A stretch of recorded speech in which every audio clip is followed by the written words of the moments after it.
सब पुलिस वाले मारे हैं।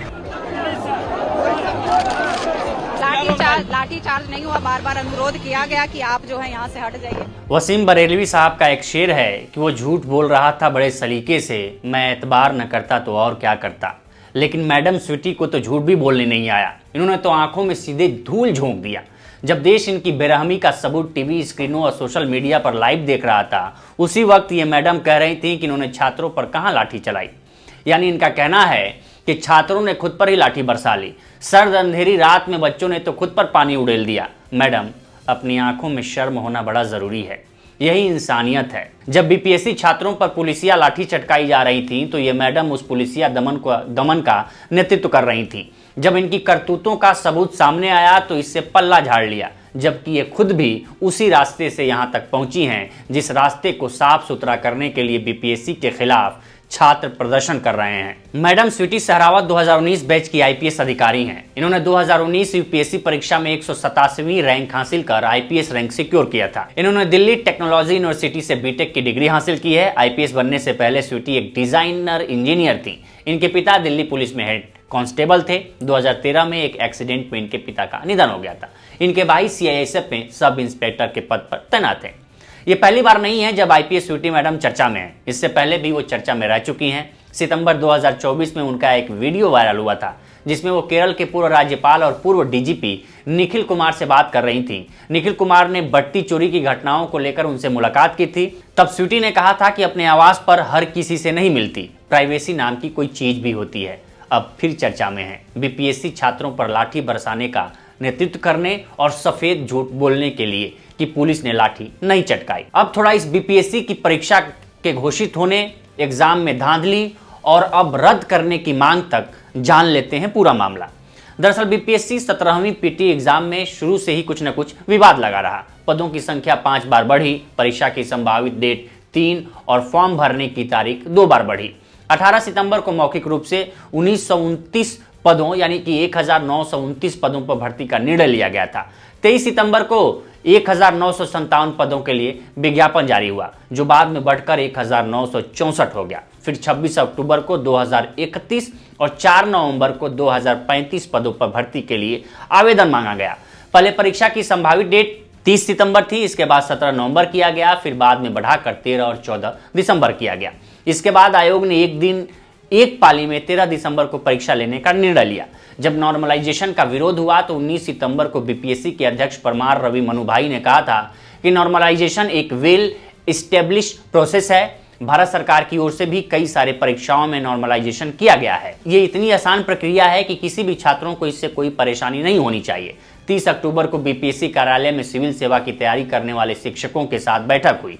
इसमें खान सर, गुरुर रहमान समेत अन्य कोचिंग संस्थान के शिक्षक शामिल हुए। शिक्षकों ने इस बैठक में छात्रों की परेशानी को आयोग के समक्ष रखा। इसमें नॉर्मलाइजेशन को लेकर भी बातें रखी गई थी। मीटिंग खत्म होने के बाद गुरुर रहमान ने मीडिया से कहा था कि बीपीएससी की ओर से 15 नवंबर को बापू सभागार में एक बड़ा कार्यक्रम आयोजित होना है, जिसमें अध्यक्ष समेत तमाम शिक्षक छात्रों की समस्याओं पर उनसे बातचीत करेंगे। हालांकि ये बैठक कभी हो नहीं सकी, जिसके बाद नॉर्मलाइजेशन को लेकर विरोध होना शुरू हो गया। 6 दिसंबर को 17वीं बीपीएससी में नॉर्मलाइजेशन को लेकर पटना में अभ्यर्थियों ने करीब 12 घंटे तक प्रदर्शन किया। पहले अभ्यर्थी बीपीएससी ऑफिस के बाहर जुटे, पुलिस के कहने पर नहीं हटे तो लाठीचार्ज हुआ। लाठीचार्ज में एक छात्र का सिर फट गया, जबकि एक का पैर टूट गया। 3 बार कैंडिडेट्स पर लाठीचार्ज किया गया। छात्रों का प्रदर्शन बीपीएससी दफ्तर के सामने हो रहा था। इसी बीच खान सर और गुरु रहमान मुसल्लेपुर हाट से छात्रों के भारी हुजूम के साथ गर्दनी बाग पहुंचे। शाम तक यहां छात्रों के साथ खान सर और गुरु रहमान ने नॉर्मलाइजेशन को लेकर विरोध किया। फिर पुलिस ने खान और रहमान सर को 1.5 घंटे तक हिरासत में रखा। उसी दौरान रात खान सर की तबियत बिगड़ने के बाद उन्हें पटना के निजी अस्पताल में भर्ती कराया गया। इस प्रदर्शन में शामिल छात्र नेता दिलीप को गिरफ्तार कर लिया गया। 6 दिसंबर की ही शाम में आयोग ने एक पत्र जारी कर कहा कि एकीकृत 17वीं संयुक्त प्रतियोगिता परीक्षा में नॉर्मलाइजेशन प्रक्रिया अपनाए जाने से संबंधित भ्रामक खबरें विभिन्न सोशल मीडिया प्लेटफॉर्म पर चलाई जा रही हैं। आयोग ने इस बात पर हैरानी जताई कि नॉर्मलाइजेशन की अफवाह कहां से शुरू हुई, जबकि ऐसा कोई प्रस्ताव ही नहीं था। बीपीएससी ने कोचिंग संचालकों और कुछ स्थानीय छात्र नेताओं पर अफवाह फैलाने का आरोप लगाया। आयोग ने कहा कि इन लोगों ने जानबूझकर अभ्यर्थियों को गुमराह करने के लिए अफवाह फैलाई। आयोग ने साफ किया कि परीक्षा के विज्ञापन में कहीं भी नॉर्मलाइजेशन का जिक्र नहीं था, न ही बाद में ऐसी कोई सूचना जारी की गई। अंततः 13 दिसंबर को राज्य के 36 जिलों में 912 सेंटर्स पर परीक्षा आयोजित की गई। 912 केंद्रों में से 911 पर शांतिपूर्ण परीक्षा हुई, जबकि पटना के बापू सेंटर पर कैंडिडेट्स ने हंगामा शुरू कर दिया। कई कैंडिडेट्स ने आरोप लगाया कि प्रश्न पत्र आधे घंटे लेट मिला, क्वेश्चन पेपर कटे फटे थे, पेपर की सील पहले से टूटी हुई थी, सेंटर के अंदर ग्रुप में कैंडिडेट्स OMR सीट भर रहे थे, यानी कि जो क्वेश्चन आंसर की सीट होती है वो भर रहे थे।